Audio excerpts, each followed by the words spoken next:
Lahore high court में 9 मई cases में सजाओं के बाद इलेक्शन कमीशन नाअहली के नोटिफिकेशन के खिलाफ दरखास्तों पर समाअत हुई। लाहौर हाईकोर्ट ने इलेक्शन कमीशन की लीगल टीम को तलब कर लिया है। मजीद जानते हैं डॉन न्यूज़ के नुमाइंदे राना बिलाल से। जी राना बिलाल, मजीद तफसील दीजिएगा इस खबर की।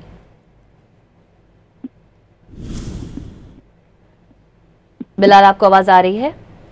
बिलाल से रब्ता करने की कोशिश करेंगे। आपको बताएं कि लाहौर में 9 मई केसेस में सजाओं के बाद इलेक्शन कमीशन नाअहली के नोटिफिकेशन के खिलाफ दरखास्तों पर समाअत हुई है। लाहौर हाईकोर्ट ने इलेक्शन कमीशन की लीगल टीम को तलब कर लिया है। मजीद बताएंगे राना बिलाल। जी राना बिलाल।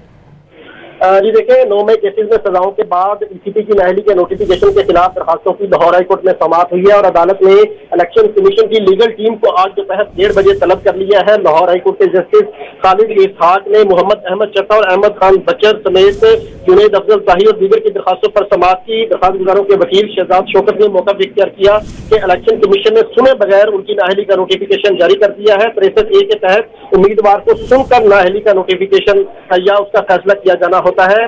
दरखास्त गुजार के वकील ने यह भी कहा कि अदालत ने उन्हें सुनकर सजा दी, लेकिन इलेक्शन कमीशन ने सुने बगैर ये फैसला किया, जबकि नाअहली के लिए स्पीकर असेंबली में रेफरेंस इलेक्शन कमीशन को भिजवाना होता है। ये लीगल प्रोसेस भी पूरा नहीं किया गया। उसके बावजूद इलेक्शन कमीशन ने नाअहली के नोटिफिकेशन जारी कर दिए हैं, जो कि गैर कानूनी, गैर आईनी है। अदालत ने कलअदम करार दे।